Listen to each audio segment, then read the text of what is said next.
Welcome to episode 79 of the Guardian 1 podcast.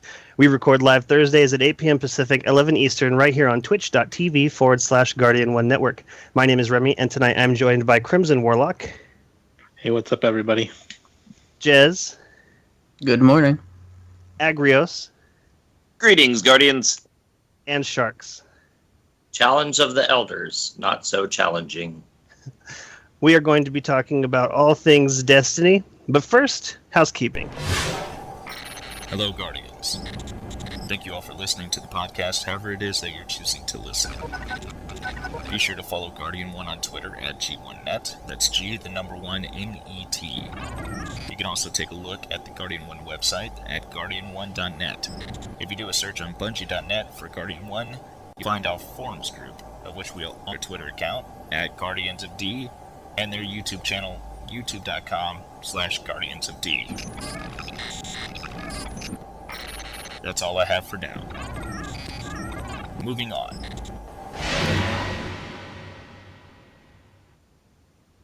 Alrighty, thank you very much, Hollow River.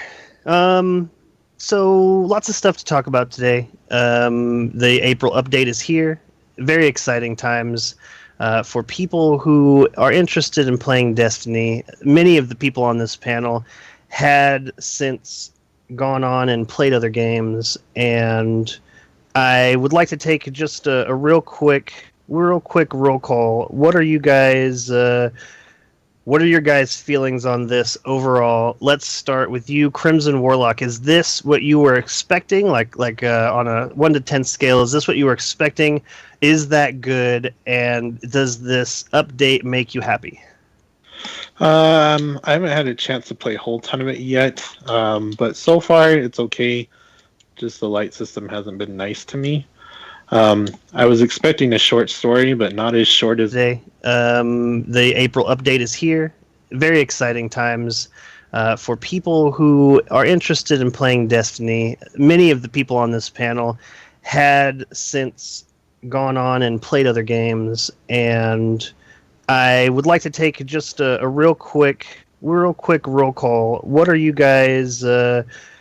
What are your guys' feelings on this overall? Let's start with you, Crimson Warlock. Is this what you were expecting? Like on a 1 to 10 scale, is this what you were expecting? Is that good? And does this update make you happy? I haven't had a chance to play a whole ton of it yet, but so far it's okay. Just the light system hasn't been nice to me. I was expecting a short story, but not as short as it actually was. But it's fun to go back into Prison of Elders. I thought it was going to be kind of boring, more of the same, but it's been fun to go back, so I'm enjoying it so far. Jez, as somebody who has spent a bit of time outside of the realm of Destiny, has this pulled you back in? Are you excited about this? Was it what you expected, and is it good?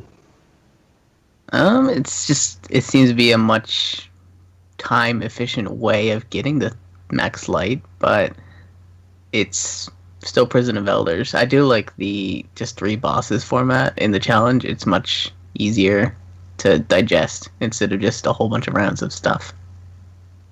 Yeah, I had a chance to run through it last night, and it seemed all I keep hearing is that it's too easy, and I kind of feel like it would be too easy for the people who know what's going on. Like anybody who's run the raid competently is going to find this a bit easy. I've heard people say that it was because of the specific modifiers, like especially pulling in like a scout rifle and having that primary weapons do more damage. They're easing us into it, and also they want to include more people.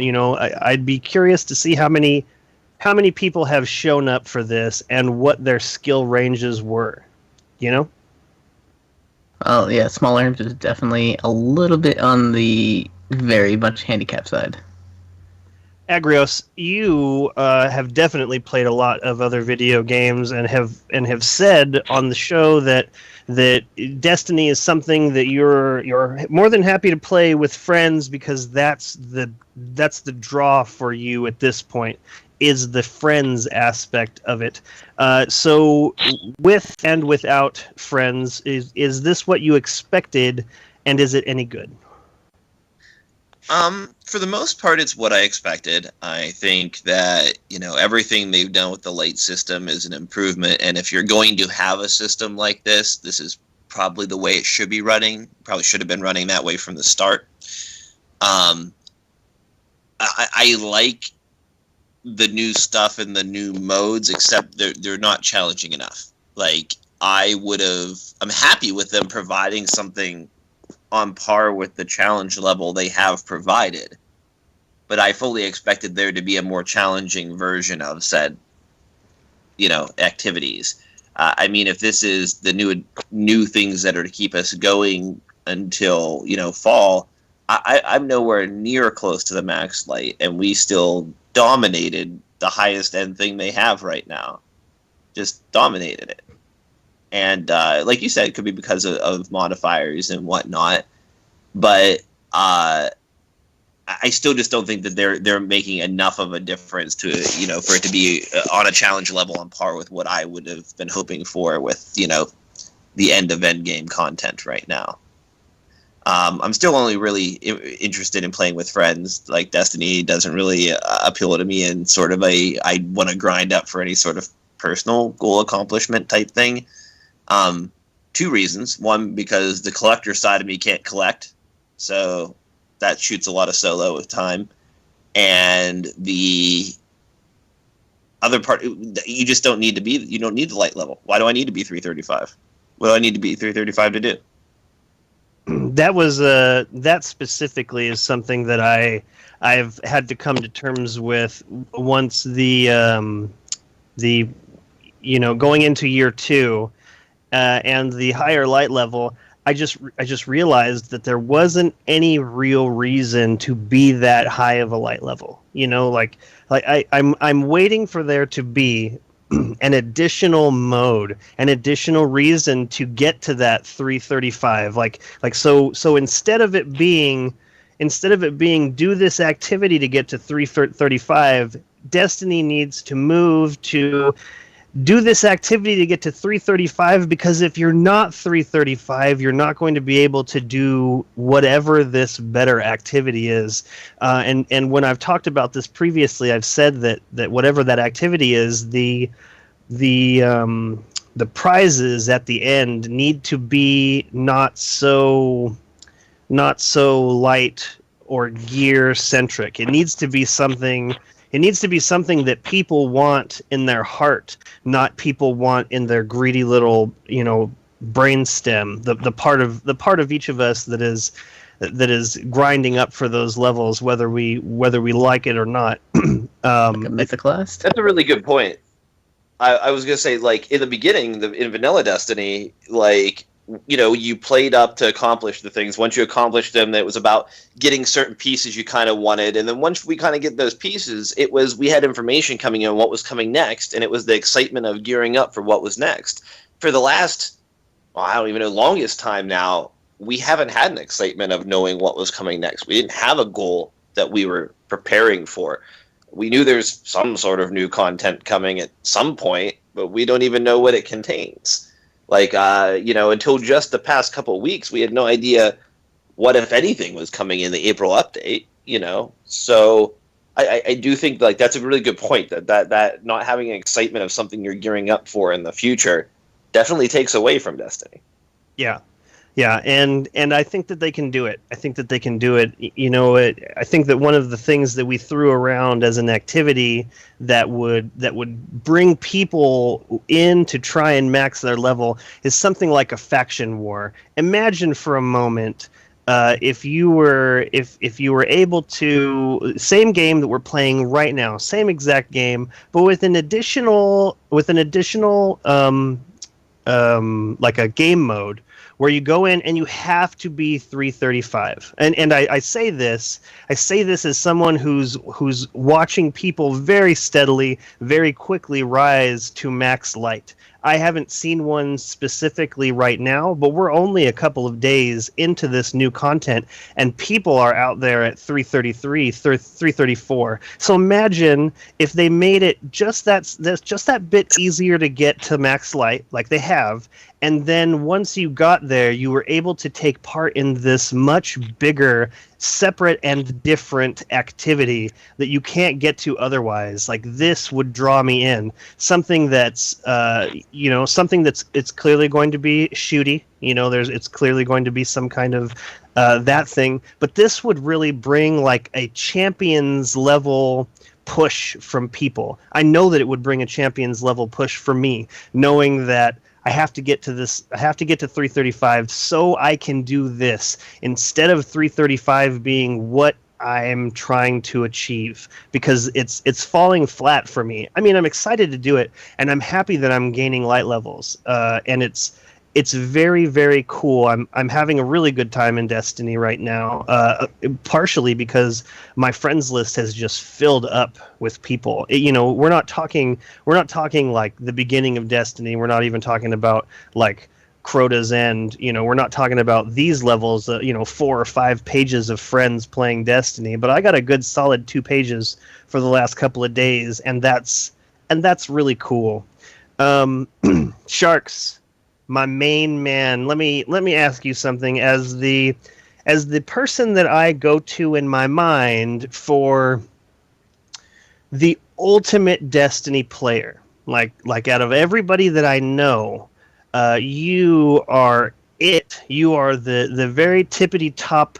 You are the only person who I feel surpasses me in my undying love for Destiny. Like, you play it all the time, and you're really good at it, and it's inspiring to have you in my friends list, knowing that at any point in time, if you can, you would play Destiny with me, and it feels really good. So what do you think about this? Is this what you expected? Are you excited about it? And where are you with all of this? Okay. Wow. It's really hard to actually sum it up, because when we were talking about what was going to come out, we pretty much hit it right on the head. We knew that it was Prison of Elders. Everybody's done Prison of Elders before, and they're gonna up the light. So you're gonna grind to get up to 335, and you'll get some new gear. So I mean, as far as was it what I expected? Yes, it was what I expected. But what I didn't expect is I didn't expect to log on my first day logging on, because as a lot of you know, I drove down to San Diego. So I was offline for 2 days, and I took my PlayStation with me, and I'm sitting in a hotel, and I've got my PlayStation on today. And the first thing I log on and see is a 335 player in my tower. And I almost fell over. I couldn't believe it. I was like, you gotta be kidding me. How is that even possible? And then, of course, because I'd not been watching anything on Twitter and all that stuff, I go and I see all these posts, and I see everything. People are saying, you can grind this and you can grind that and yada, yada, yada. And you can basically get yourself up to max light within the first week. And it kind of makes me sad. The reason it makes me sad is because I like you were hoping that this would draw everybody back, but not just for a couple days, not for a couple weeks, a while. People will go, okay, well, I want to grind it out. We're going to have all these different challenges. We're going to have 4 months of Prison of Elders challenges, so it's going to be different every week, so it won't be a horrible grind. There isn't a grind. Now, the problem with that is everybody's saying, well, now it's too easy. Now we can just get up to max light, and we're up to max light, and now we're bored with it. We're not going to go back, and we're not going to play this boring content. I could see it all starting to happen already online. So that part of it makes me sad. But I think it's great. I think what they've done is absolutely amazing with the light system, with the drops. Drop rates are RNG as always, so you're not guaranteed to get all these drops like everybody says. You still have to go in there. You're going to grind a little bit, but a lot of the drops are going to be above your light, which they made a point to do so that you weren't getting all this crummy gear. And so I think that they've gone so far ahead and done things that has been needed in this game for a long time. But like I say, I am sad. I am sad to sit here and realize that in a couple weeks I'm going to log on and it's just going to be you and I online playing. If I'm sorry that makes you sad. At the same time, it makes me happy because at least there's somebody else on there. Yeah, it's they've done a lot of really cool stuff. I'm sad that they made it so fast. Like I feel like it's just going by so quickly. And I'm curious to know if maybe this is their response to what people have done previously. Like like we talked about last week, the people who are going to grind. What's that? Well, there was one thing I wanted to add, and it could go after what you're going to say, but they have made it fairly easy, at least in week 1, because I got on and I fell asleep last night, so I wasn't able to play with you and Agrios, and I wanted to go in and try PoE, and so I did the 41 that's match made, which is awesome, but then I did COE and I soloed that. I soloed that 3 times. That's so that crazy. That's kind of worrisome too. But again, like we talked about, that's modifiers. But I'm sorry, I didn't mean to interrupt you. That's all right. I forgot what I was saying.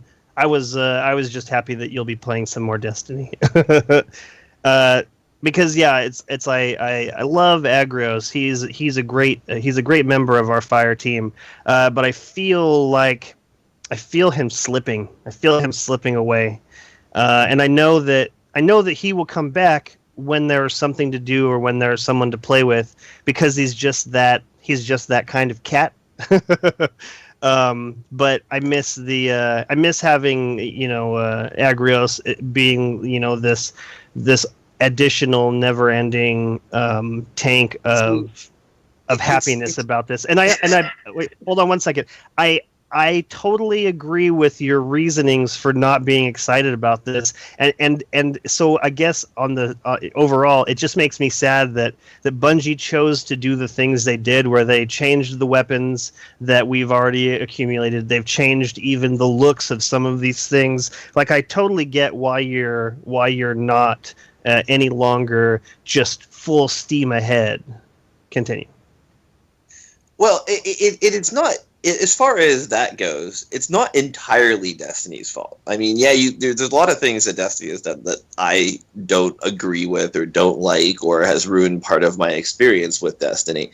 But part of it just has to do with my tastes. They just cannot be sated with solely a first-person shooter. I need to go craft crazy weapons and bash zombies' heads in, and things like that sometimes too. And Destiny just doesn't do that for me. So, yeah, whatever it may be, there are a lot of other gaming aspects that Destiny doesn't, provide that particular angle for me. So I'm always going to be venturing out, and times like this just make break times when I can go take care of things like that. I haven't even tapped into my Metal Gear Solid yet, and those have always been a favorite series to me. In fact, the fact that I haven't played a number of these games, like I missed the last installments of the Borderlands game, I have that sitting here, never played it yet, just because my time has been so taken up with Destiny and some other games like it. So that's actually a testament for Destiny, that it's kept me away from other types of games for so long. Yeah, and. It's funny because I play fairly regularly with my dad, and he keeps coming back to the fact, he's like, oh, I can't believe we've played this game for so long. It's been a while. It's been a long time. We've played this game for a long time, because we will play something like, we picked up Dead Space 3 and we played that for a while, but once you reach the end of Dead Space 3, there's only so much more to do. Like gathering up cool new weapon pieces to make new weapons, that only goes so far. Same thing with oh man, what was that? What was that zombie one? Dead Island. That had a really cool weapon crafting system, and it was really cool in that guns weren't a very big part of it. A lot of it was melee weapons, but the fact that I could drive a vehicle and he could sit in the back it like blew his mind. He was really excited about that. But so he's surprised that we have continued to play this for so long. And I feel like this is really just the beginning. I'm going to be here. I'm going to be here the whole time, waiting for Bungie to release whatever it is they're going to release, because they make quality games. They make quality games, and some of these choices that they've made, I really wish I could have been there when they were made, or at least to see what they were made versus against. Like that would be really cool to see. Okay, well, do we continue to do like expansion packs? Let me ask you this, Sharks 3D Man. Would you rather have Destiny gone with a similar thing they did last time, where it's here's the Dark Below expansion, $20, and here is this chunk of content, or do you think that what they've done so far is better than that? And on top of that, do you think that this is better for them than expansion packs were in year one for them? What do you mean better for them? Well, better for them business-wise? Yeah. I want to know if you think that their choices in doing what they've done in year two is better for us, and if what they've done in year two versus selling the expansions in chunks like that is better for them. Well, I don't know. It's a two-edged sword. If you look at a lot of the past games, that people have brought DLCs out on, people expected to pay so much money, and they would get DLC 3 months or 4 months. Usually it was intervals like that. There were some that waited 6, but that was kind of the rarity. But you expected it because you paid for it. And that's what Destiny basically did the first year. And it was, that was the norm. That was the norm for a lot of different games. Then when they went and changed everything, everybody put their hands up in there and they're like, whoa, this isn't right, because you guys aren't giving us info. You're not giving us anything, when in reality they actually were dropping stuff at 3 and 4 month periods, really little things, but it was all free. We weren't paying for it. So I don't know. I think that it can draw in more people doing it like this, but the problem is that you can lose the hardcore fan base because the hardcore fan base plays so much. It's just like grinding up to 335 in 2 days. Normal people don't do that. Normal people play a few hours, maybe a few hours a day, maybe even only a few hours a week, and it's gonna take a long time to get up there. So having these long gaps in between where you're not paying for anything, that's fine for a lot of people. But hardcores, I think in reality, hardcores would be more happy with paid content because they know it's coming. But like I say, it's really a two-edged sword, and I don't think that Bungie has necessarily messed up by not doing DLCs. Obviously, it's going to rely on a lot of the Eververse trading stuff. But I'm a hardcore fan. I want to see new content all the time, and this way we're not going to see it. So it's hard for a hardcore fan. Agrios, same question. Is it better for? Is what they're doing now better for fans versus the expansions that they sold us with those additions? And is what they're doing now in year 2 better for them versus what they did in year 1? Well, it's a really broad question with a whole lot of variables. But Break it down. In my personal opinion, just to try to keep it short and sweet, I think that I was a lot more excited about Destiny knowing about particular large story dumps coming at particular set types. Like we were talking before about gearing up to be excited for the next thing. I look forward to that. I look forward to that sort of excitement and race that everybody had to like accomplish certain things. They seemed like a lot more kind of, red ribbon like cutting days, like that, like You're totally right. Like, yeah, the current update just didn't have that same sort of starting line feel that like all the other expansions had. And I think part of that is the amount of content, and part of that is just what players invest in. I think if you go out and you buy something, you're simply more invested in it than something that's free. Yeah, I can see that. And this is a really great answer, and you're totally right. Part of leveling up was getting ready for that next expansion, and there it is right there staring us right in the face. I'm talking about this whole other set of content, or I'm talking about this whole separate thing to do inside of the update. But you're totally right. The idea that, Crota's coming, we're going to have to get up to max light level so we can try and tackle whatever's coming with that.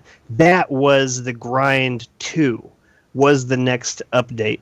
And I don't really feel that grind until about 2 weeks out, about 2 weeks out from this April update. I started thinking, man, I got to get my shit together.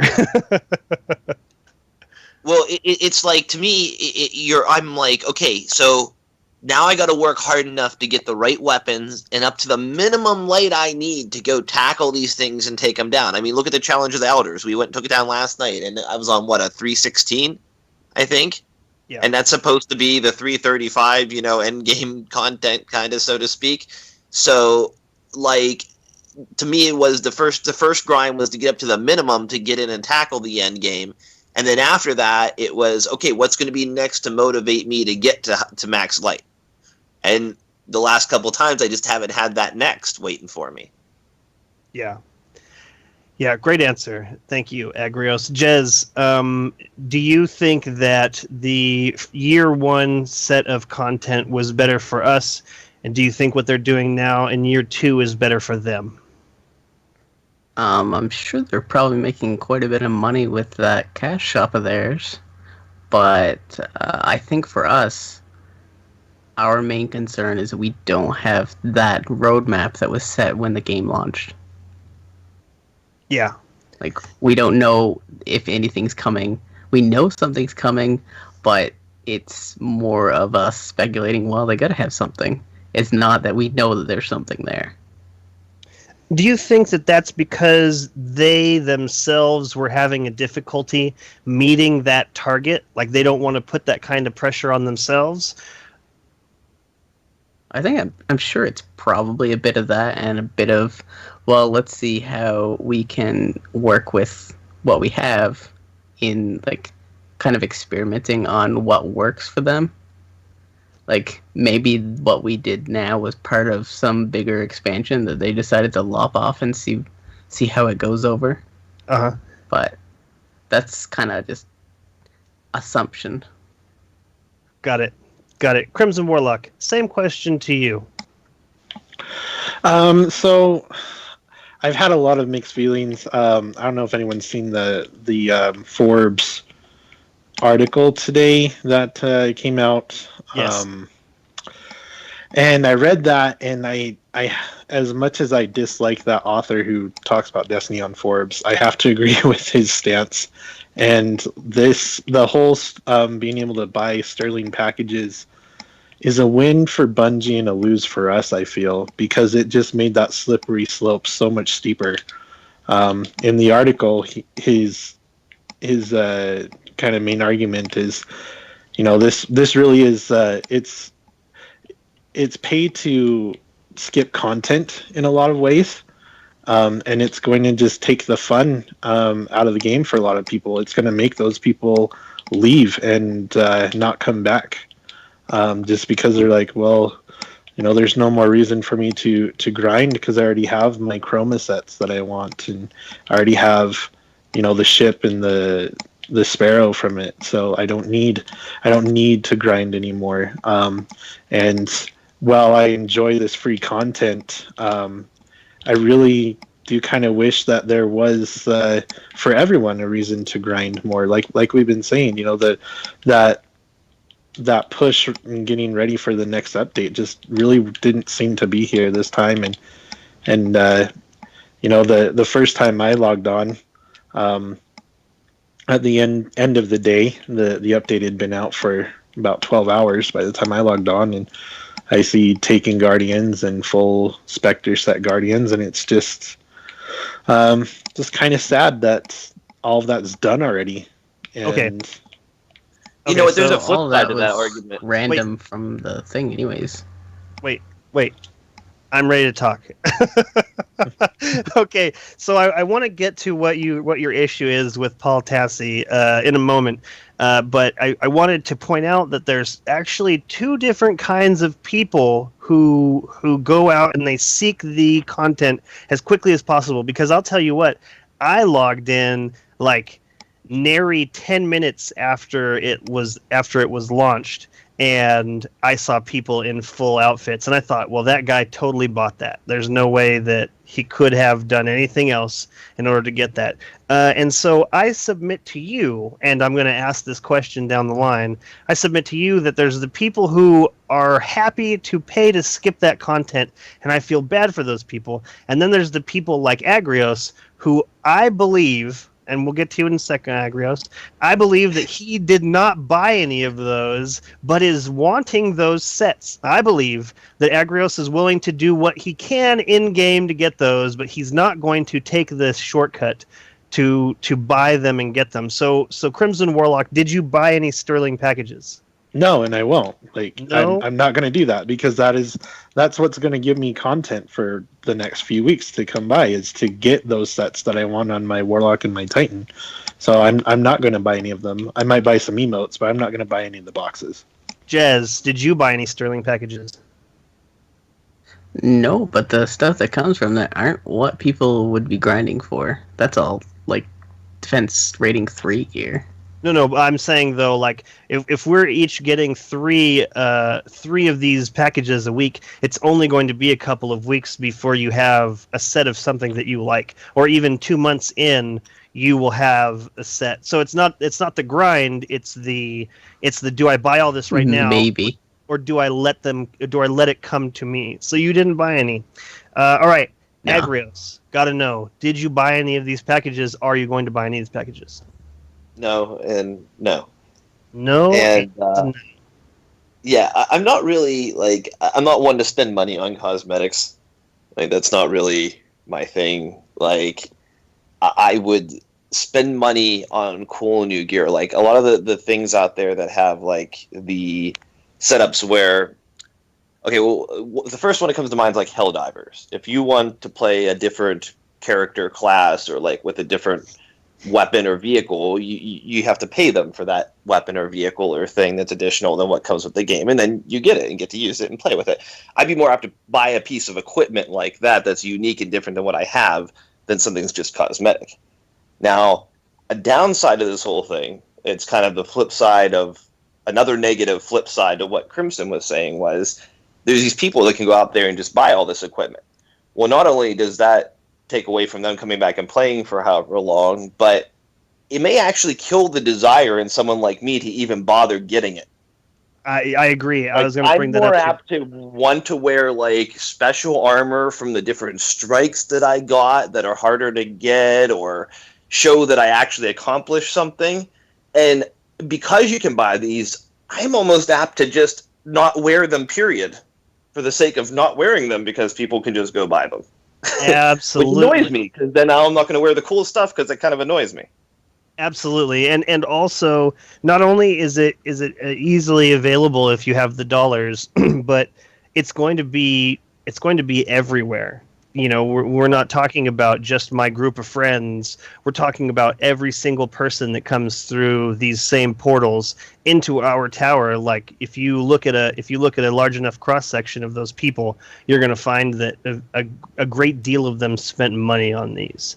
So to And further your question, I have not even donned a piece of Taken armor or activated a chroma.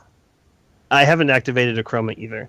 I did put on the Taken Hunter class item that I got just to see it, but because I don't have like the rest of it, it kind of feels awkward and out of place. Additionally, another thing that I want to get to vault space.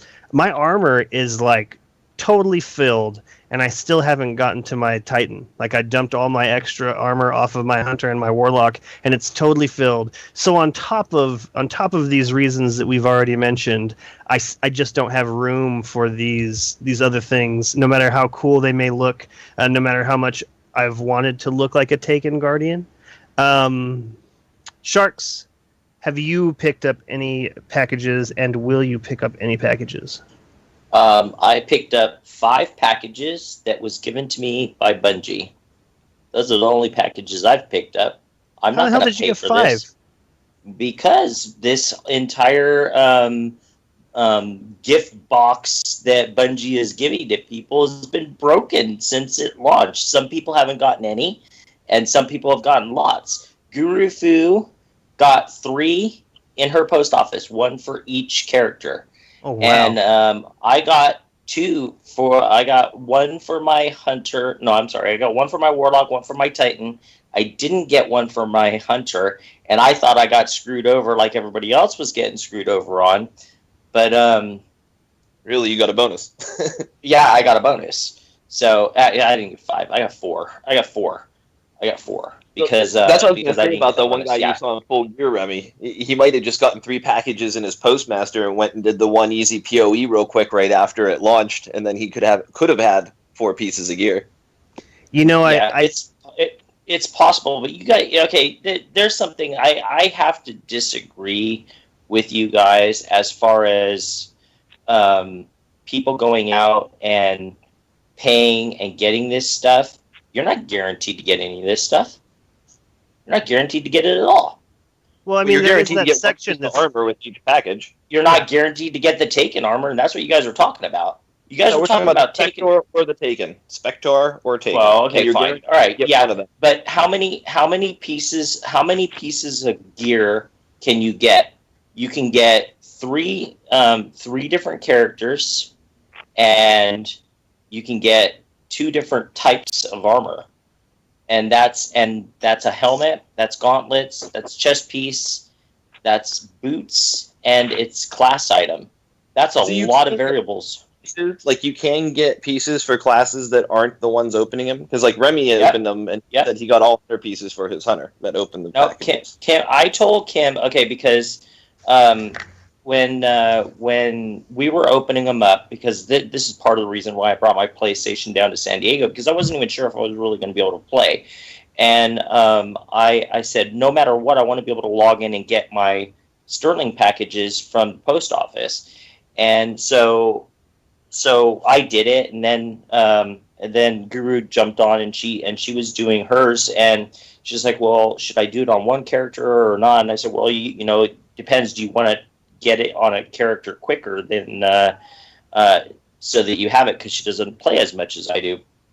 And she goes, yeah, let's do that. So she did it on her Warlock, which she plays mostly, and she ended up getting Hunter gear. So it's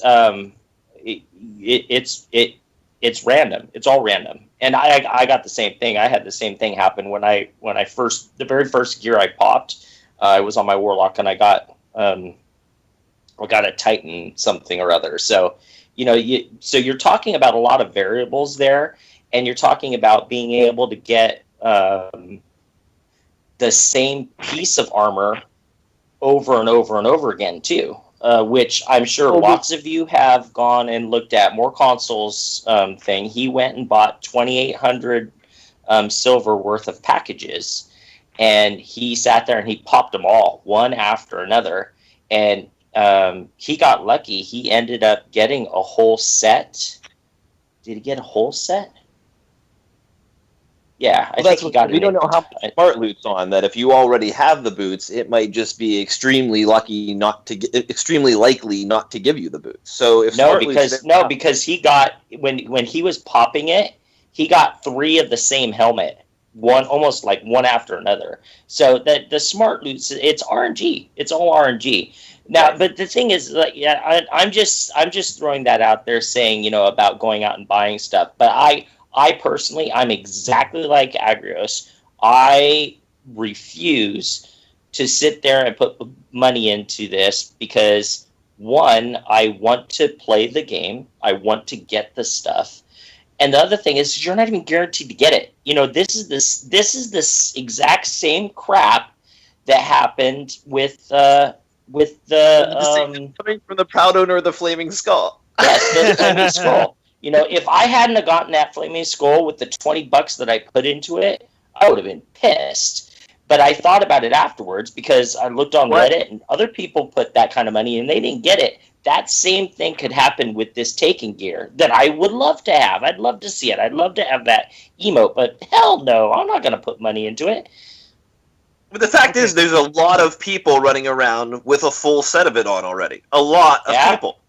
But that's RNG. It's RNG. And I'm not saying that it's all RNG. Some people may have put money into it, but I guarantee everybody didn't. Well, the thing is, with only 3 packages a week, you are really not. There's no way you can get an entire set, so they are putting money into it. Well, all right. Okay, so then really quickly, just a yes or no. If you couldn't earn any of this, would you buy any of it, Sharks?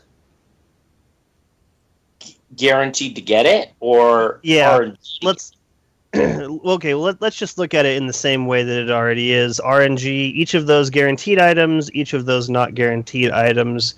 Would you put any money into this to buy these if you couldn't earn these? Okay, so if it's RNG, no. I refuse to gamble. That's what you're talking about. If it's not RNG, that's like paying for a DLC. So if I wanted it, sure, I'd be willing to put money towards it as long as I'm guaranteed to get it. Got it. Agrios. No, I'd not get it now. I'm not going to get it then either. Jez? I might throw some money into it, but not enough, and because of the randomness, I would definitely be upset because there'd be no way I'd get what I want. Yeah, that makes sense. Crimson Warlock. Definitely not. I'd just be like, well, I'm missing out. And for me, I would not, but only because I don't have space in my vault. Like if I had a whole nother page, and I, some of this armor is really cool. The Spectre armor is really cool. The Taken armor is really cool. So I have a separate issue with the situation. The factions still have the chroma armor too, so they do. Right. Don't rely only on that chest for chroma armor.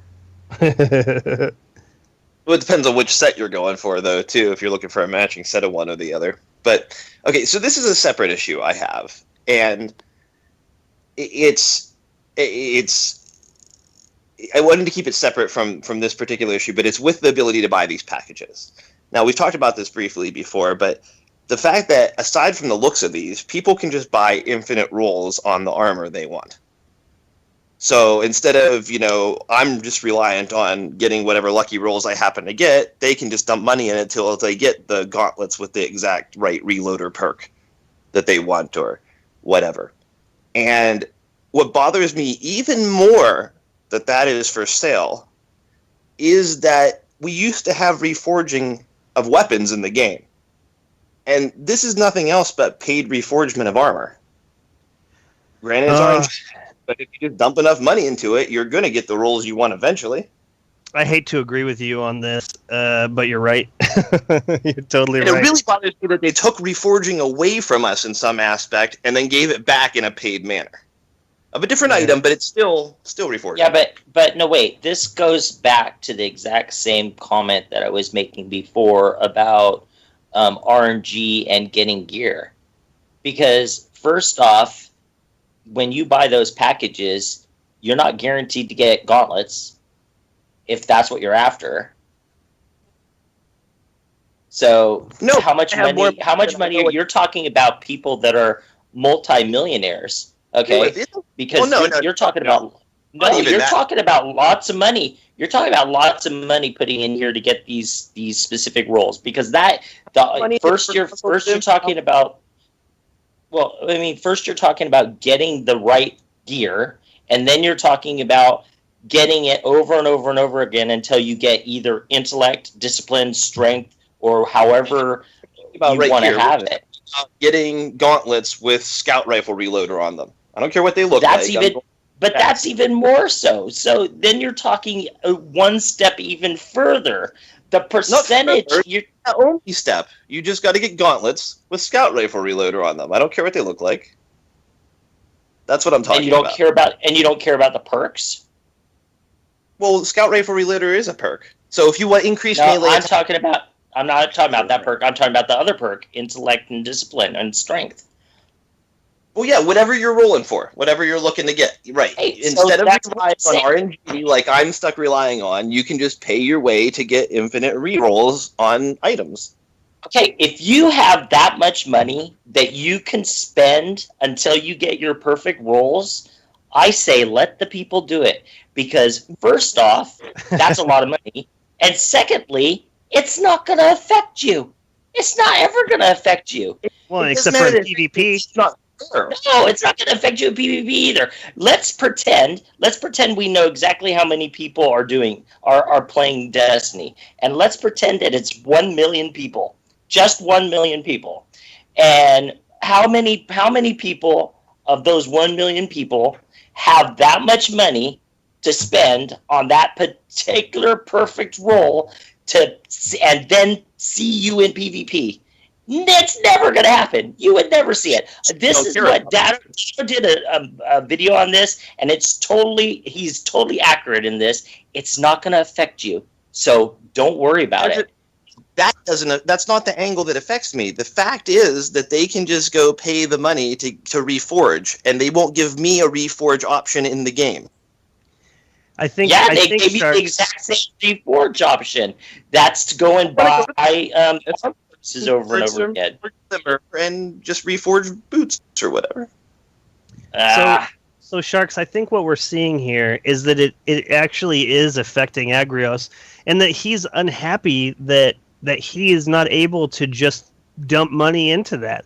He's not willing to dump money into that.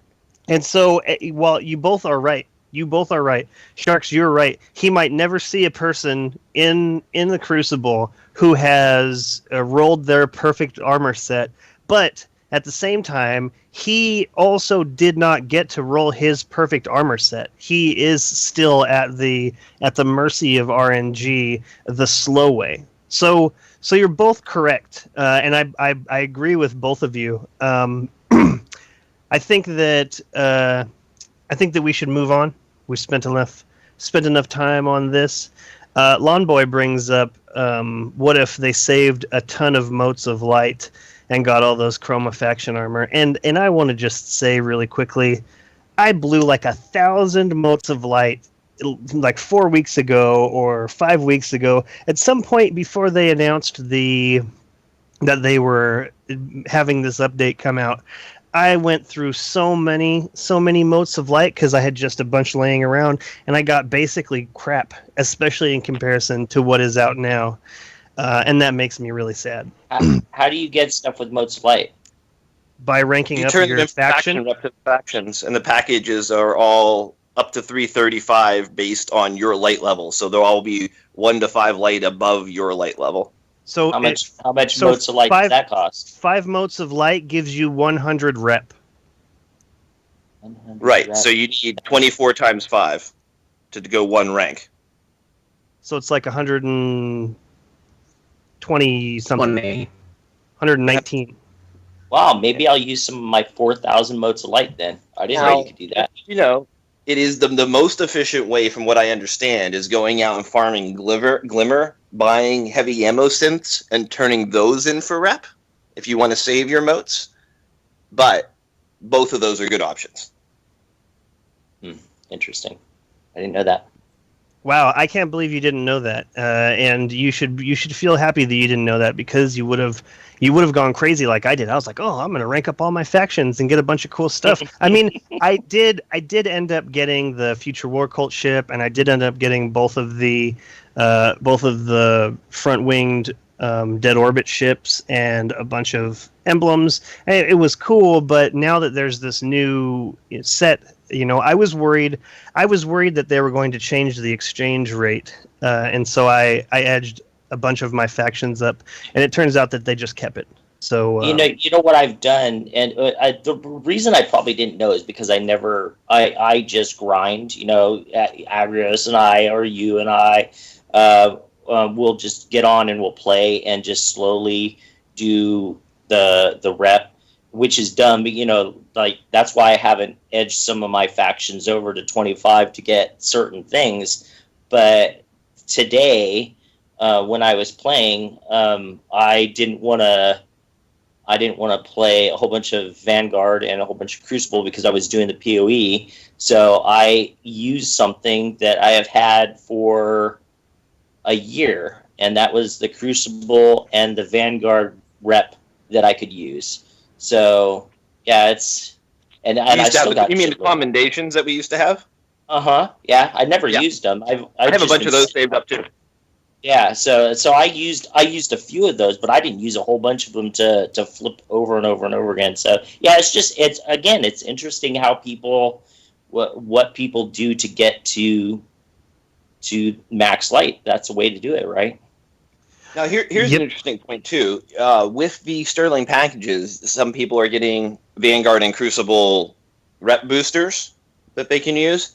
They work for the team and boost your stuff significantly, and apparently they don't say this on them, but they also boost your faction rep that you earn. So that's something to keep in mind. Very cool. I wanted to, when we were talking about the end game activity, like the reason to grind up to 335, many of us haven't felt the reason to get to the highest light level, and I was talking about there being an activity that was only available for the highest level, like a faction war. I would like to just go down the list really quickly and see if you guys were sitting on any ideas that you didn't get to talk about, because I talk over all of you and I cut you all off so that I can have the floor. Sharks, in this world where it's relatively easy to get to 335, it's going to happen for a lot of people in the next week or two. If you're really trying, then you will be able to get there. What kind of special activity do you think would be exciting enough for you to push up there? Like I was thinking, back when they had class items were just cosmetic. Like I think a really special thing would be a class item like that. But what if there was, what if your faction won over a certain period of time, and then the tower was decked out in whatever faction that was. So if you were part of Dead Orbit and you pushed for Dead Orbit, and Dead Orbit won that faction war against the other factions, it would be dressed up not unlike Crimson Days or something like this. It doesn't have to be this. Lawn Boy mentioned like 3v3v3 or 4v4v4. Like I think that would be really cool. having one team of 4 versus 2 teams of 4 in some kind of team rumble. That would be really cool. So do you have any ideas of what you would think was cool as an activity to do, and perhaps a reward that doesn't change the entirety of the game? Because I don't want this to be about ranking up to get this light level. I want it to be something that you are happy about on your insides. I want this to be something that you are like proud of. 335, yeah, that's cool to get to. Everyone's going to get there at some point. What would it have to be? What are your thoughts on that? I would love to see, and I think that they're kind of doing this. In fact, I don't even know. Maybe it was with this update because they talked about it, where you could look at everything that you've done in your clan. But I'd like to go one step further and say, have a board up you could have it up in the tower, or it pops up on the screen, because back in the day, it took a long time for people to get to 320. And there was a way, there was a couple things online that you could actually go, and they said, today there's 4 people that are at 320. I think it's going to be a lot quicker with the system that it is now, but, have something flash up on the screen. Sharks made it to 335. He's part of the elite now, and also give you some kind of like an emblem, an emblem that you could go around with, or something, that nobody else had, because they weren't 335. That's really cheap and easy to implement, and it doesn't affect the game at all. I like that a lot. Especially when you consider that they could announce this from the beginning. Here's this update. If you get to this light level, here is your reward. So instead of it being, you've got 3 weeks left to get this emblem, it would be more like, this emblem is going to be for this section of time. So from the very beginning. I think that would push people more to get done what they need to get done. I was you could even do it in tiers too, like platinum, because they did it the first week. But it doesn't mean that other people can't get an emblem. They just might get the gold emblem or the silver emblem. That's crazy. That's crazy talk. If so only now because you're promoting people racing to finish their content. Well, no, I'm not necessarily promoting. But if you're talking about making it for short periods of time, then it's something to work towards. Everybody races anyways. That's the nature of the beast. So if you're going to do it, at least do it and have a reason for it. I mean, right now, what's the reason to get to 335 except for being a completionist? There really isn't anything. Right. And again, both of you, I feel, are correct. Jez, you've struck a chord. Definitely, you're asking people to race through the content, but at the same time, Sharks, you are also 100% correct. People are already racing. Yesterday, the Cryptarch was like keeping us all up to date with where he was. Every single one of his tweets were like, 332, and the next one was like 333.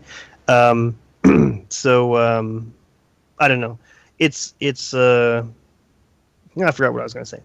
Agrios, do you have an idea for something that would be a reason to want to get to 335, like an activity / some kind of reward? Okay, so I think what you're talking about feeds into one of my kind of distant dreams for Destiny. I've had like various things that I know are pipe dreams at this point in Destiny, and my feelings on this one, I know, kind of enter into that category. Like, it falls into the, like, what if we could do the faction warfare and, one of the factions won the tower. It's all to feel some sort of triumph, some sort of, the part of this game is, become a legend. Okay, well, I want my legend to be known. I want it to be more visible.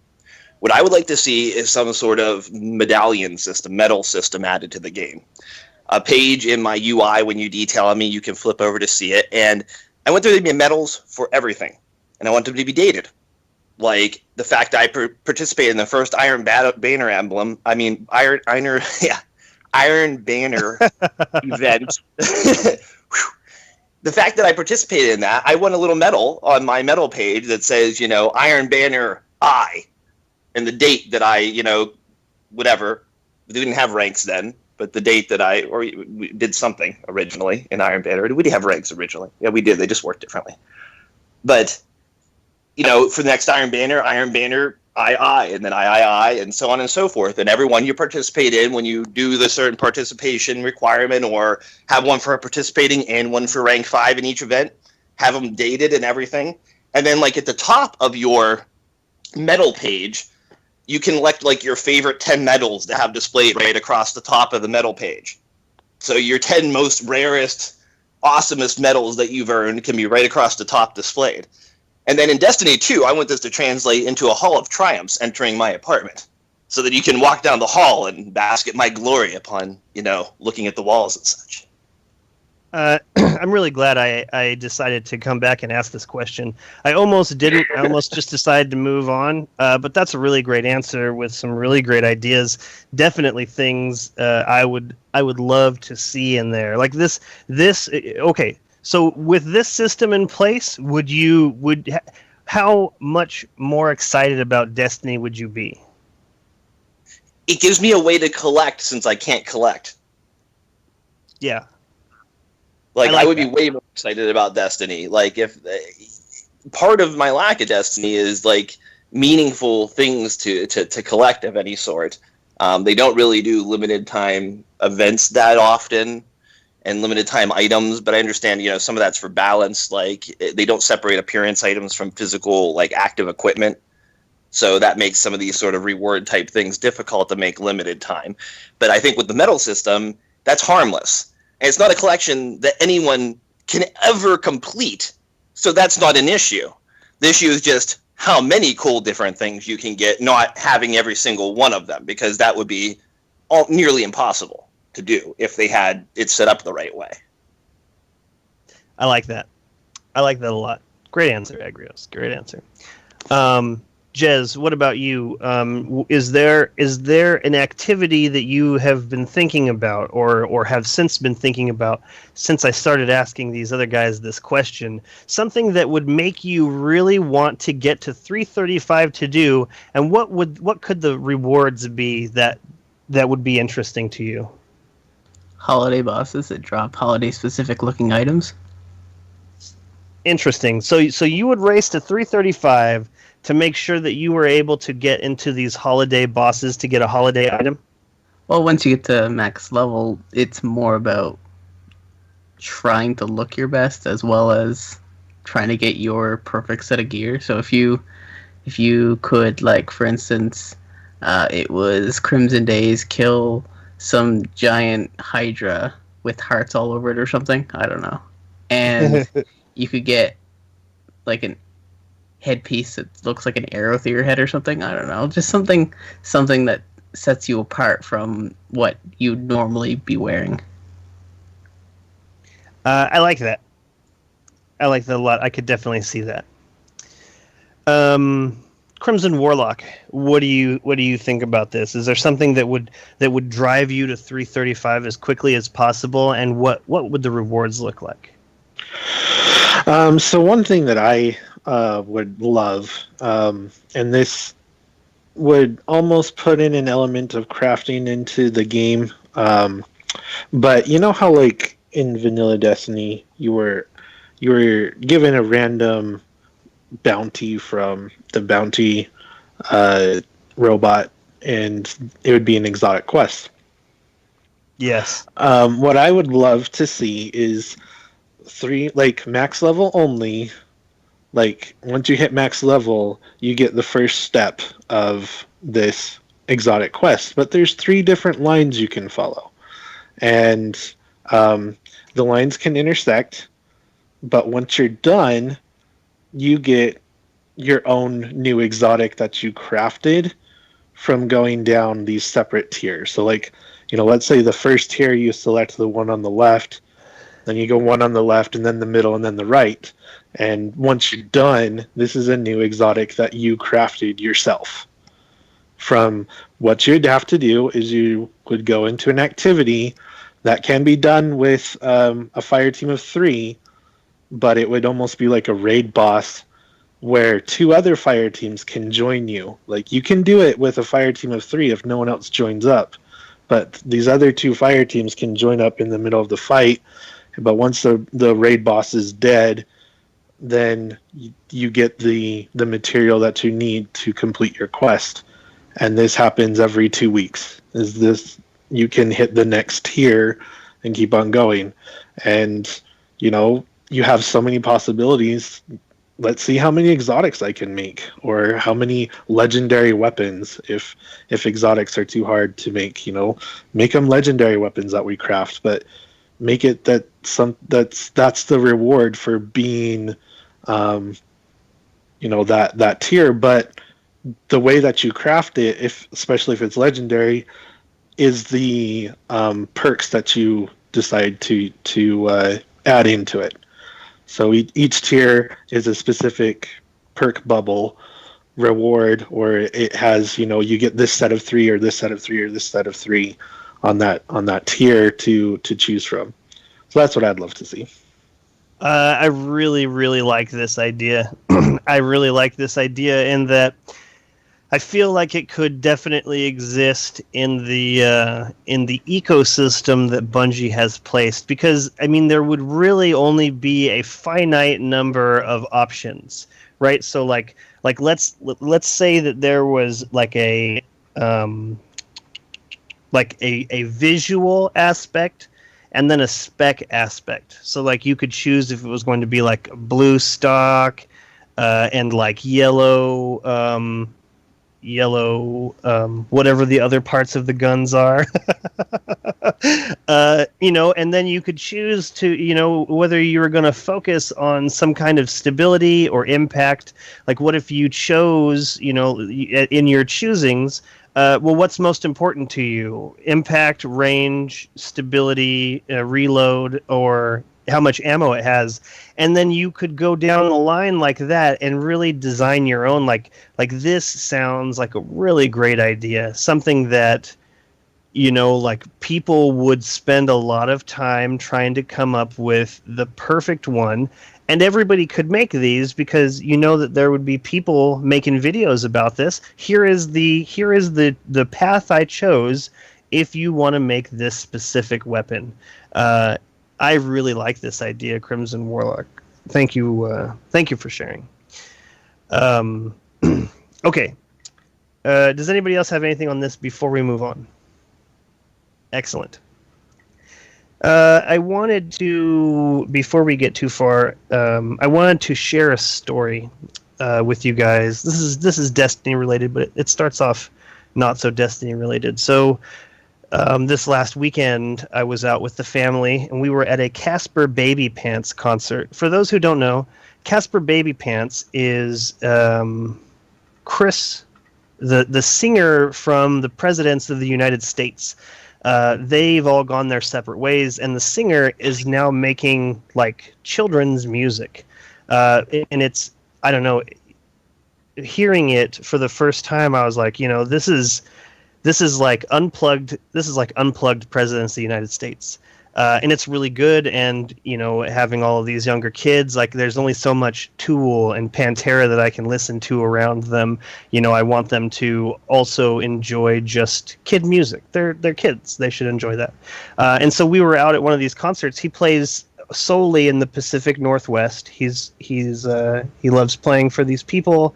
And so I'm standing there rocking out with these kids like you do. And I look down and I see a backpack, and on that backpack is a Bungie patch.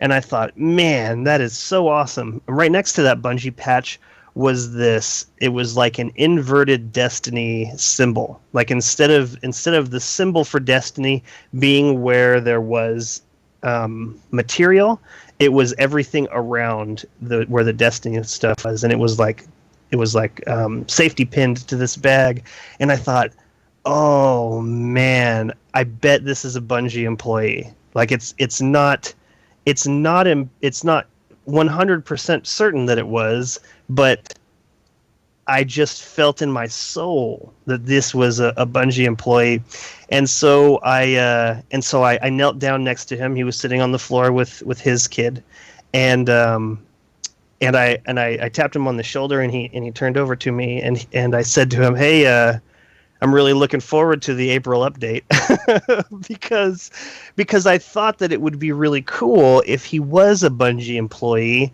that I just come out of nowhere, and drop this piece of info on him, and for like just a split second, the confusion on his face made me think, I'm just going to look like an idiot. This guy's just a Bungie fan, you know?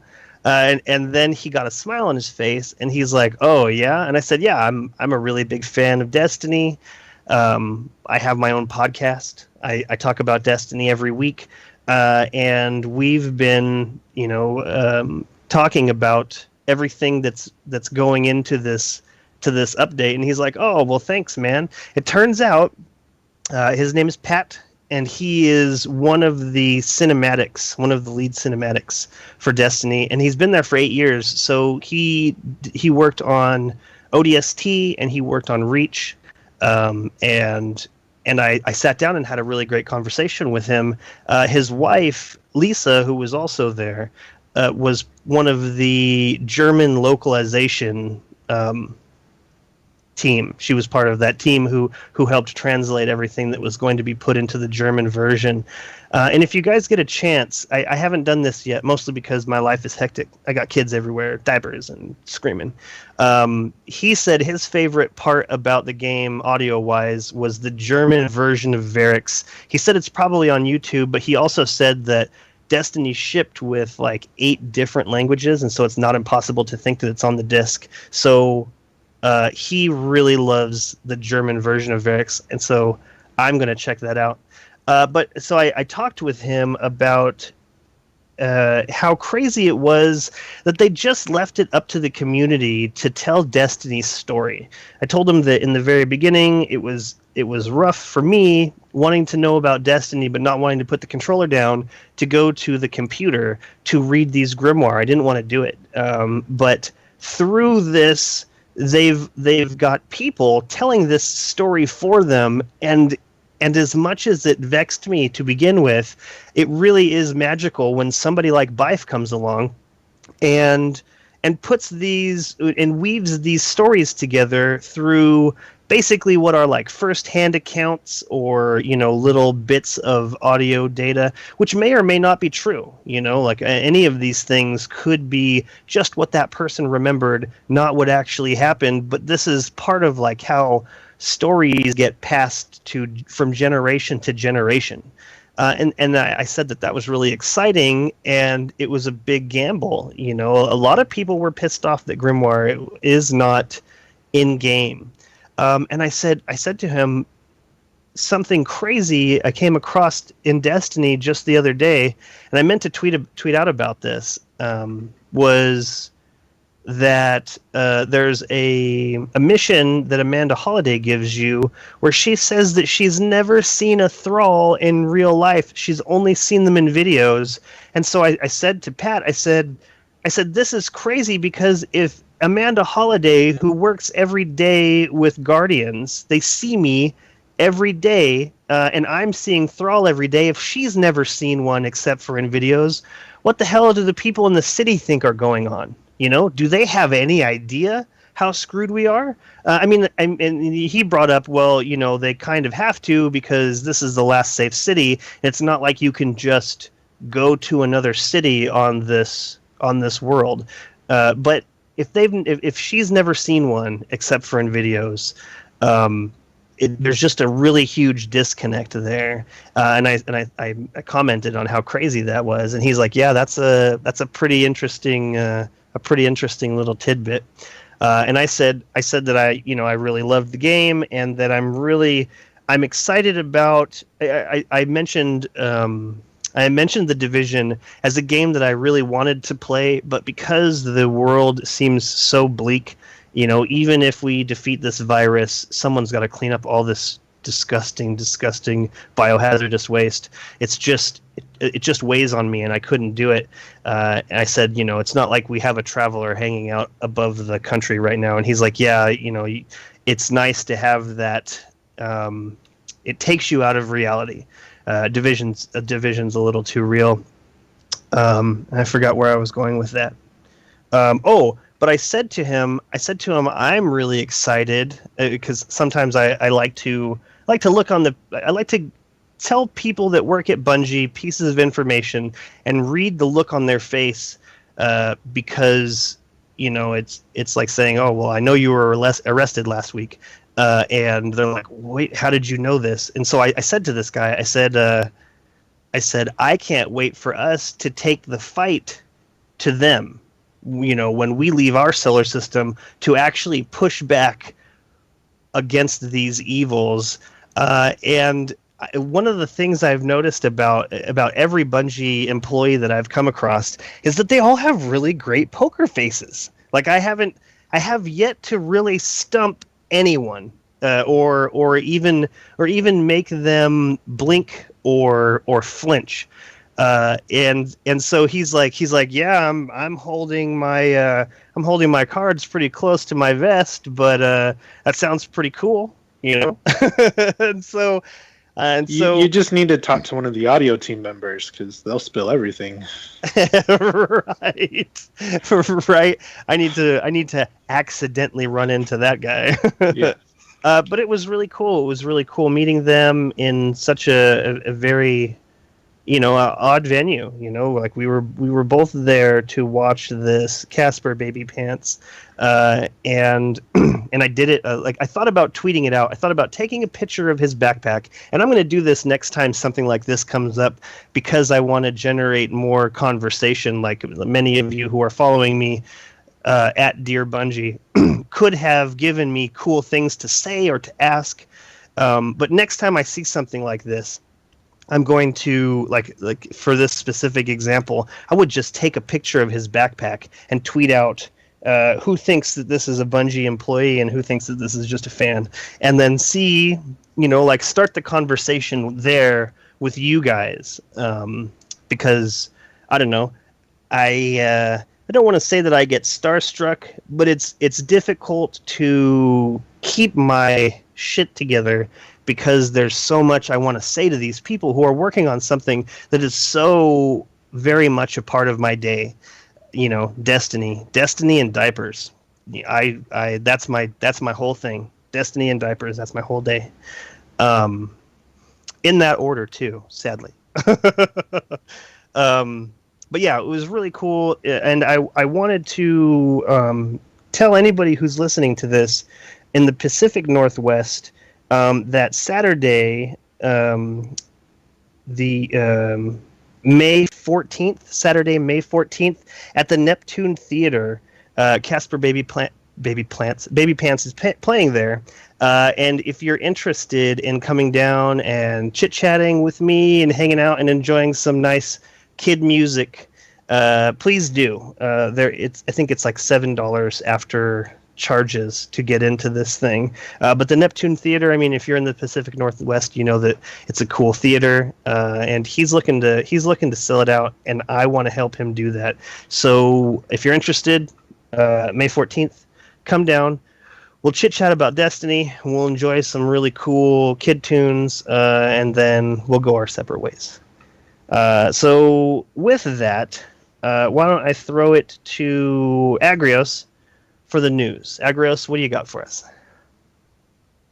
All right, so, big new week at Destiny, big new update. We've talked about a whole lot of it already, so let's talk about a few of the details. You can get to 335 Light a lot of different ways. They list them in update. I'm going to run down the list of them real quick right now. Prison of Elders Passage Challenge Ticket, the Crucible Weekly, the Court of Oryx Tier 3 Artifacts, Trials of Osiris, Iron Banner, unique items from the Vanguard Heroic Strike playlist, exotic engrams, the King's Fall Heroic, and you can get 330 light items from the weekly Nightfall Strike, faction packages, and trial bounties. And you can now get 320 light items from the King's Fall normal raid, 320 items from the Prison of Elders level 41. Legendary items max light has been increased to 310. Rare engrams max light has been increased to 310. Rare items dropped from remaining activities max light has been increased to 310. And infusion will, as we know, will now grant 100% of the light from the infused item. Now, on that subject, a couple of points. One, if you're going to be infusing exotics that you can buy new versions of from the kiosk, say, for instance, you have a 320... I'm drawing a blank now. 320 truth. Okay, and you're going to want to put. You have a 335 item now that you want to put into your truth and raise it up to 335. What you would be better off doing would be to take that 320 truth and put it into something else that you need 320 in. Buy a brand new vanilla truth from the kiosk and raise that one up to 320. That way you get to keep them. Especially, this becomes more beneficial the higher you get. Like, say you have a 330 truth that you want to raise up to 335. Well, you don't need to lose that 330. You can just put your truth you currently have into another item to bring it up to 330. Buy a new vendor vanilla truth and go ahead and raise it up to 335 since there's no more infusion climb. That's excellent tip. Thank you. Another thing that's interesting that I discovered this week, I did some investigating, and over on the Reddit, the folks have figured this out not that long ago. But you can determine how your infusion... We know how infusion, discipline, and strength scale versus item level. It's all relative, and it can let you figure out what your end product infusion, discipline, and strength are after infusing up an item. So this will let you determine, say you have, I used it just recently on my ghosts. I went through all of my ghosts and figured out which one had the best roll by using this method to figure out what they would be at the same light. So it's actually pretty simple. You simply take the stat in question, and you need the base stat because the nodes won't change. All ghosts, for instance, of 320 level all get the same bonus from their nodes. The bonus is static based on the item and the level. However, the base rolls can be different. So you take your base roll without the nodes adjustment, say your base intellect, you divide it by the current item's level, and simply multiply it by the going to be end level. And that will give you what your new intellect is. Now, you use the standard rounding method of 0.5 rounds up, under that rounds down. The only thing that can throw you off in your math is that although it's rounded for display purposes, the game preserves the decimal points in the background. So you may be starting out with 20.4, but it just says 20 there. So after you do your equation, that might end up pushing you a point higher than you expect to be, depending on how all that stuff works out. But this can be really, really helpful in determining which gear that you actually want to infuse up in order to get your best rolls. It is 100% possible and confirmed now that you can get up to 12 tiers of intellect, discipline, and strength. That is, say your intellect maxed, your discipline maxed, and then 2 bars of strength. If you have really good rolls, like top 95 percentile rolls on all of your items. That's cool. Real quick, I wanted to throw this out there while you're talking about this. Do you think that there's that this is also available for weapons and armor? Because let me tell you something. I tweeted out about this yesterday. When I first logged into Xbox, I went through and I started just getting all my packages because I wasn't really aware of how the light level worked. I realize now that I should have waited a little bit.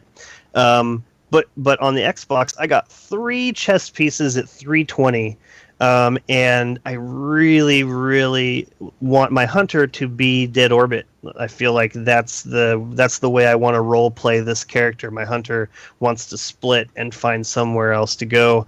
But the Future War Cult vest is like so sweet looking, and so I was flipping them back and forth to see which one I was going to go with. And I noticed that my light level kept raising every time I put on my Dead Orbit, but it didn't make any sense because they were both 320. And so I thought, we had just talked about this, Agrios, and so I thought maybe this is one of those things where there is an invisible 0.5, and I have another piece of gear that is sitting on a 0.5, and whenever I switch to that Dead Orbit, it knocks it over that set. But in actuality, on my companion app, that chest piece from Dead Orbit read as 321. So in this happened actually to another piece of gear that I have that was 320. I had two weapons that were 320, and every time I switched to this other one, to my 47, it would push it up just that extra bit. And when I looked at it on my companion app, it said 321. So be aware that either there is a problem with how these things are reading, good, bad, like they're going to take that extra point away, or they're going to change the number to go along with it. But make sure you try on every piece of gear if they are the same light level. I could see how it would be a little bit different if they weren't the same light level. But I was really confused for a while, and it really made me just stick with the Dead Orbit one. Although the Future War Cult one looks so sweet. The Hunter vest looks so sweet, and I'm torn. Like, part of me just wants to wear it. Screw it. I don't even see it when I'm not inspecting my Guardian, but the Dead Orbit one just doesn't look as cool as the Future War Cult. So just something to be on the lookout. Go ahead and continue, Agrios. Okay, so on to the new activities. The Prison of Elders Challenge activity, Challenge of the Elders, recommended light 320. The Elder Sigil passage tickets can be picked up directly from Varix, and the Prison of Elders weekly bounties have been added and can be picked up from Varix. They added a level 41 Prison of Elders playlist, the recommended lights 260 for that. Prison of Elders now has a level 41 difficulty available. This version has a chance to have taken enemies. So you either get to take inversion or you don't. The combatants within the Prison of Elders will now provide credit towards applicable Vanguard bounty requirements. Keys are no longer required to open the Prison of Elders chest. They can now be used directly from the inventory to provide House of Judgment faction rep. Varix inventory has been updated. Tokens of flight, identity, and judgment are no longer needed. Tokens can still be used directly from the inventory to provide House of Judgment faction reputation. And in fact, those tokens used to provide 10 House of Judgment rep before the update. They now provide 60 House of Judgment rep.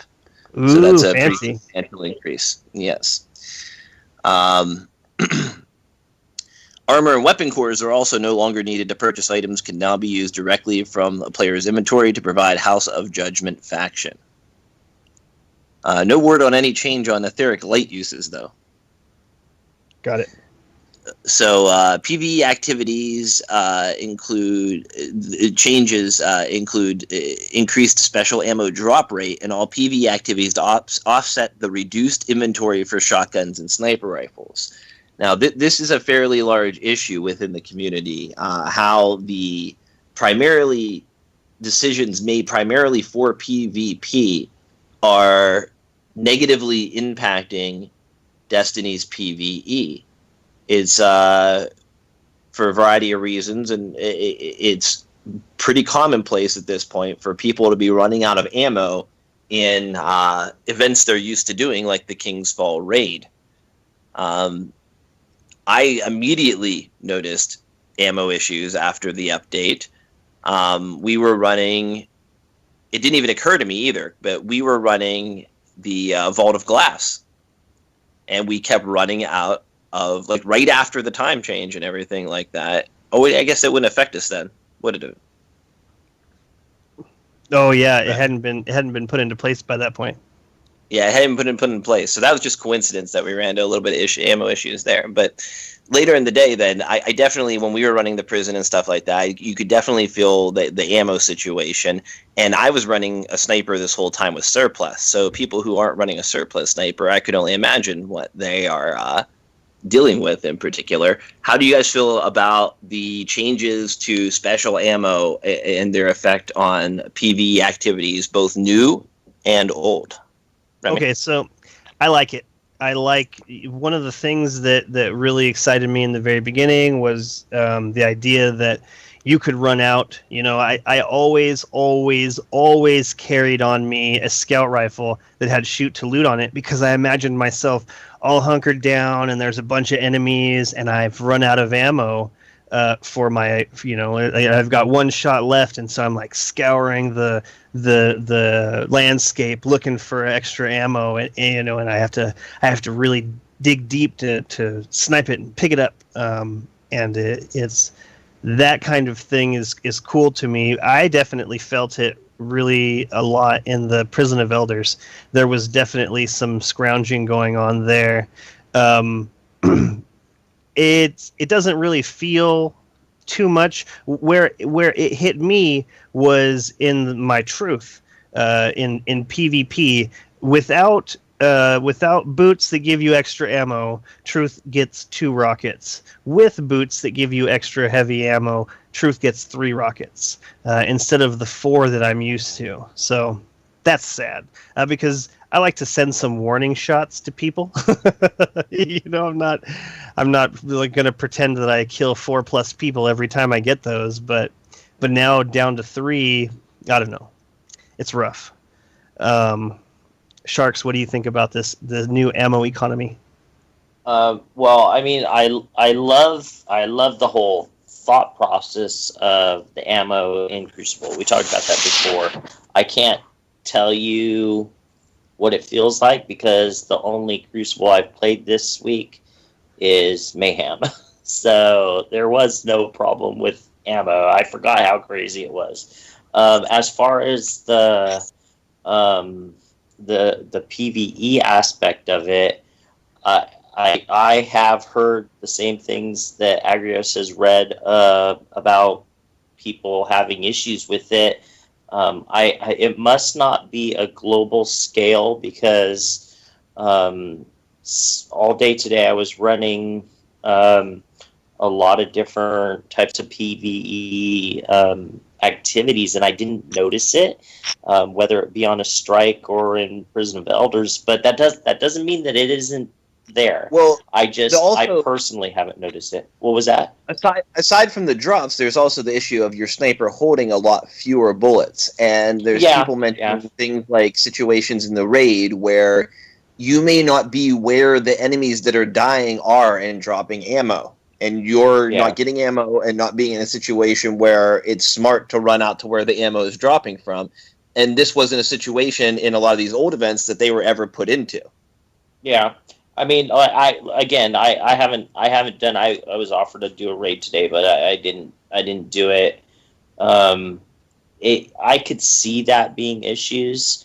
I think though, even though it's going to make it a little bit more difficult, it's just more challenge. It's not going to keep people from being able to do it.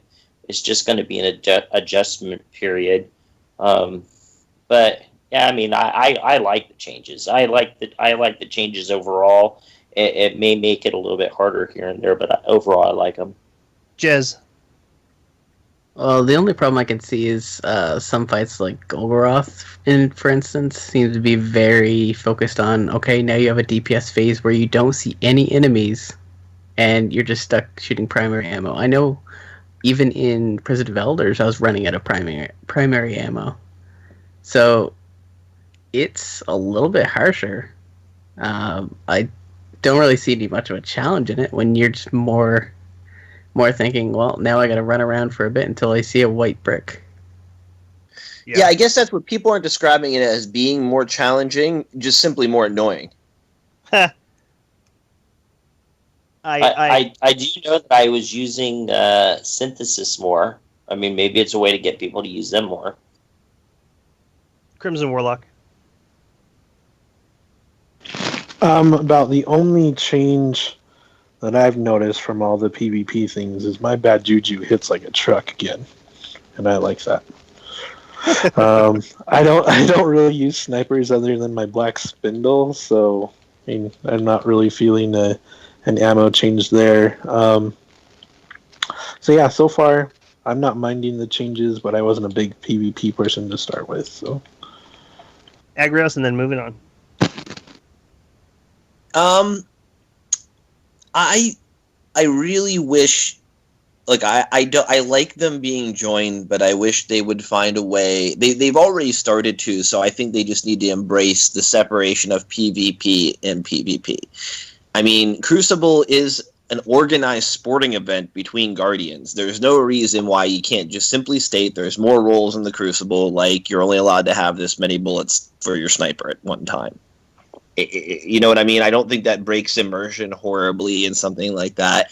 And I don't necessarily feel like this makes it more difficult, just maybe makes you use a weapon that you prefer not to use until you happen to walk across another brick for a little bit of time or whatnot. And I think that's just, I think people just already, I think this falls into the same thing that we've had with a lot of the problems we've had with some of the changes they've made, is people have a weapon that they really like. This is my old Betsy. This is my go-to. I love this weapon. I love the way it feels. I love everything about it. Now it feels different. Yeah, I could see that. Something I noticed in Prince of Elders is, they have the bounty that requires you to kill things with your heavy. I went through like 2 or 3 Prison of Elders and didn't find a single purple brick. That's crazy talk. Yeah, it was kind of annoying. I saw a bunch of purple, but really only after I was done with that. And it does not work. You have to have ammo in your sword. Like I took that new sword into there, and I just started clubbing people with the hilt, and that does not count towards your heavy kills. You have to have heavy ammo in the sword in order to use it, in case anyone was wondering. Continuing. So we have new strikes. The Bladed Chalice strikes now available in the normal and heroic strike playlists. The Winner's Run strike now has the Taken variant available in the normal and heroic strike playlists, and reputation gains have been increased for completing strikes. The weekly Nightfall, it has increased activity level. It's now up to 320 recommended. And the Eververse drops will no longer replace the normal Nightfall rewards, but will be an additional reward if they're received. For the King's Fall raid, they increased the drop rate of armor and weapons inside the King's Fall raid for both normal and heroic difficulties. And on patrols, reputation gains have been increased for completing patrol objectives. So, reputation gains have been increased all the way around. With the boosters, people seem pretty happy with the new reputation system so far. It seems like this is definitely a new way of earning gear, and it's interesting because it does actually give you a path toward a specific certain type of gear. If you're looking for, new Monarchy armor sets, you can, work toward that faction rep to get those specific armor pieces maybe a little more reliably than you could have in the past. Do you guys like the changes to the reputation systems, and do you think it's enough to be, rewarding enough for the time put in? I haven't spent enough time yet to really see a difference, but if I had to go with what I felt, I feel like I've been going around the wheel quicker, and I think that's a good thing. Next week I will definitely have a better idea of how I feel about that. Sharks? Yeah, I don't know. I really haven't done many bounties to see comparative. I mean, I have flipped I have flipped some stuff, but I flipped stuff by using those commendations I had. So I don't know. Give me another week on that too. Before we go too far around the circle, I wanted to add something to this. So I was wondering if this new gearing toward, increasing the reputation gains for us to, like you said, spin the wheel to get these packages, if at all, if you guys think, if you're aware of this, and if you at all you think it's influenced by things like, for instance, Halo's package system that they have out, and some other systems and games like that have come about more recently. Do you think that the way people enjoy popping these packages has, influenced where Bungie is going with this? That's a really good question, and not something that I necessarily... I didn't think about that at all. But now that you bring it up, I really do like the opening animation. That's a lot of fun, and it's way cooler than the Halo one. But yeah, I feel like it's different because in Halo, you have this entire variety of things like guns and gun shaders. Well, I mean, also like with the faction packages, like spinning the wheel to get your faction package and stuff like that. Not just the Sterling packages, but like their increased rep gains so that you're popping these faction packages a lot more often. Yeah, but everybody likes rewards, right? I mean, we all used to do it vanilla Destiny. I mean, we loved going and bitching that we got a green for our blue engram, but we were playing that game a long time ago, and now it's just a lot more pretty with the Sterling packages. But having the Cryptarch go around so much faster, especially now. That's what I mean. The way great. it's set. How do you think that's influenced by these other like Halo coming about and stuff like that? It might be influenced by that, but it's also influenced by the lack of excitement that people have had opening packages from their factions the past year, because Agreed. It's really died down. Agreed. It was really anticlimactic previously, prior to this patch, and now, I'm seeing cool guns, nicer light levels, ships, emblems. Like it feels a lot nicer to open these. But you know what? This might also be because I have so many factions and vendors just waiting to be popped. So I feel like what they wanted to do is they wanted to make it a bigger deal. They wanted to give you something for making it around the wheel, and that's really great. I've got at least 2 ships just in the last 2 days, and prior to that, I've gone around the wheel so many times prior to this April update and not got one ship until I started spending motes on it. So it does feel really great just on its own. I don't think that it necessarily is trying to compete or was influenced by other games. That Sterling package, you can definitely make a case for that. But as far as just vendors, it just feels really good now. Getting a package is not. It's not the giant letdown that it was. I got some motes of light and 500 glimmer. Whoop-de-doo. I feel like you get something that's worthy. Jez, what do you think? I'm also part of haven't really tried the faction leveling to really give a good idea of what it's like. Crimson Warlock? Yeah, I've noticed that I've gotten rep a lot faster, gone around that wheel a little bit faster, but I do have a question for you guys. In the patch notes, didn't they say that, like, bounties were going to, was it bounties or patrols that were going to give more rep? Was it just I think bounties? It was both. I think it was both, yeah. I did a kill the VIP bounty the other day, and it gave me the same amount of rep as it normally did. So I don't know if they changed those or if it was some of the easier ones to do that they decided to change. But so far it has been nice to go around the wheel quicker and get rewards. I was able to get my dead orbit up and I got a ship. I've been wanting that ship since like it was first shown on Reddit, and I finally have it, and so that has been really nice. That's awesome, Agrios. And then moving on, we got to wrap this up. We got like less than 10 minutes. Okay, well, the only thing I have really left to discuss here is the changes to the classes. We talked about the changes to the resurrection speed and stuff like that previously. One neat new feature is that players can now highlight R-stick click player ghosts, allowing a user to inspect and target emotes at a downed player's ghost. So now you can get appropriately made fun of in the Crucible after you're dead.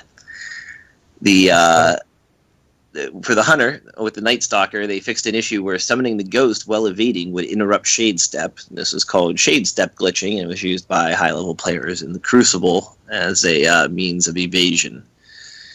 For the Warlock, that's where most of our changes have occurred. The Voidwalker have had changes made to the energy drain melee. They increased the grenade recharge bonus by plus 100%.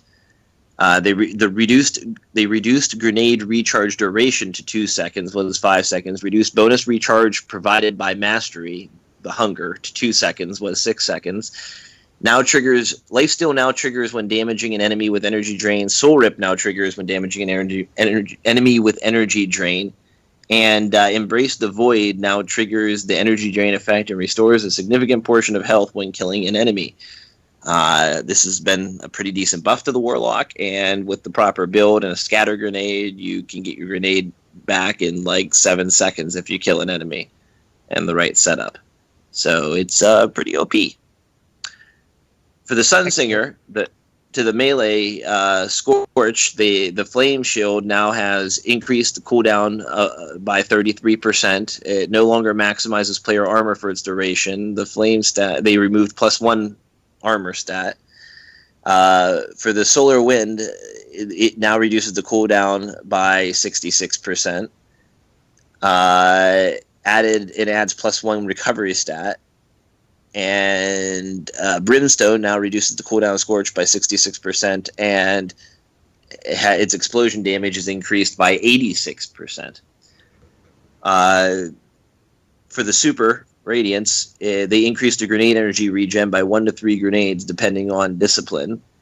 The Song of Flame, they increased allies' grenade regen by 60%. For Fireborn, they reduced the Radiance duration when Fireborn is active by 28%. And the perk Sunburst now guarantees an Orb of Light on kill. For the Stormcaller, the Rising Storm Rising Storm now immediately awards a flat amount of super grenade and melee energy instead of boosting regen ability based on intellect, discipline, and strength over time. The Super Storm Trance landfall ability, they decrease the damage by 17% and no longer blinds nearby players.